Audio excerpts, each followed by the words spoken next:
আসসালামু আলাইকুম ভিউয়ার্স। আজকে এসেছি আমি নাগা রেসিপি নিয়ে। প্রথমে আমি একটা বল নিয়েছি, বলের ভিতরে আদা রসুন বাটা আর মরিচের গুঁড়া একে একে সব দিয়ে দিচ্ছি।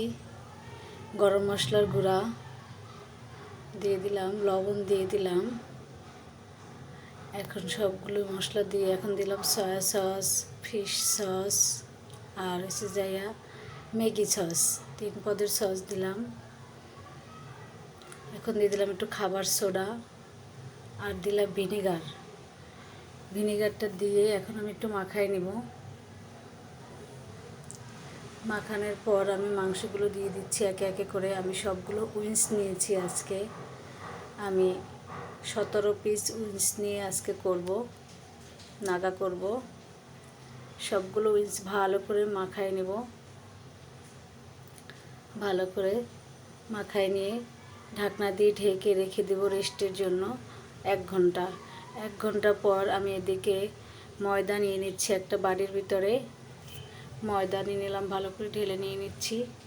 ময়দাটা নেওয়ার পরে কর্নফ্লাওয়ার দিয়ে দেবো। আমি কর্নফ্লাওয়ার দিয়ে দিলাম বড় টেবিল চামচে 3 চামচ ভরে ভরে দিয়ে দিয়েছি। এবার দিয়ে দিলাম লবণ, একটু মরিচের গুঁড়া আর গরম মশলা দিয়ে দেবো। গরম মশলাটা দিয়ে আবার একটু মাখাই নেব, সব কিছু মিশিয়ে নেব। সব কিছু মিশিয়ে নেওয়া হয়ে গেছে। এখন আমি মাংসগুলো দিয়ে দেব। সেই মাখানো মাংসগুলো এখন আমি এক পিস করে এখানে দিয়ে এই যে দিয়ে দিলাম। আমি 3 পিস দিয়ে এখন ভালো করে মাখাই নিব। ময়দা দিয়ে শুধু হাত দিয়ে নাড়াচাড়া করে ভালো করে মাখাই নেব, চাপ দেব না, আগলা আগলা করে শুধু মাখাবো। মাখানো হয়ে গেলে একটা প্লেটের উপর নিয়ে নেব। এই যে আমি দেখেন কেমন করে মাখাই নিলাম। এই যে যত হালকা করে মাখাবেন তত এরকম ডিজাইনটা আসবে, উপরে একটা এরকম ডিজাইন হবে।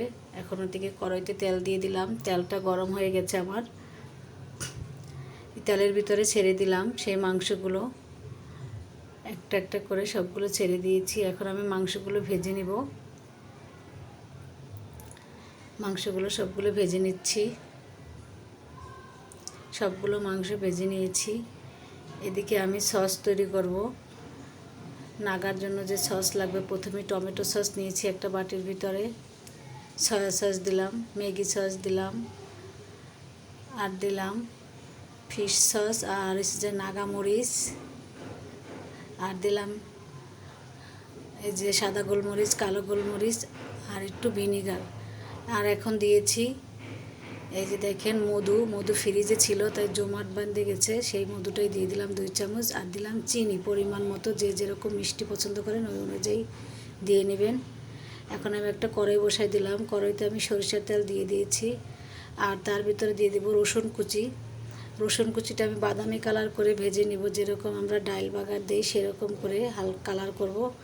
কালার হয়ে আসলে আমি সেই মশলাগুলো দিয়ে দিয়েছি। আসলে আমি দেখাতে পারিনি, ওখান থেকে একটু মিস্টেক হয়ে গেছে। সেই মশলাটা দিয়ে এখন আমি নাড়াচাড়া করে নেব।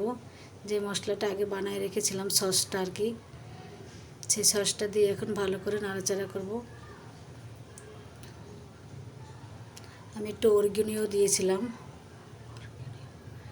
এখন আমি এটাকে ভালো করে আস্তে আস্তে করে নাড়া দেবো, কারণ নাহলে মাংসটা এই যে উপরে যে ইয়েটা করা হয়েছে ওটা খুলে যেতে পারে। তাই আমি আস্তে আস্তে করে ভালো করে উল্টায় পাল্টায় নাড়াচাড়া দিয়ে উঠায় ফেলবো। এই যে দেখেন আমি পাল্টাই দিচ্ছি, আস্তে আস্তে করে একটা একটা করে উল্টায় দিলাম, দিয়ে ভালো করে নাড়াচাড়া করব। অনেকগুলো একসাথে, তাই ভয় হচ্ছে যে ভেঙে না যায়।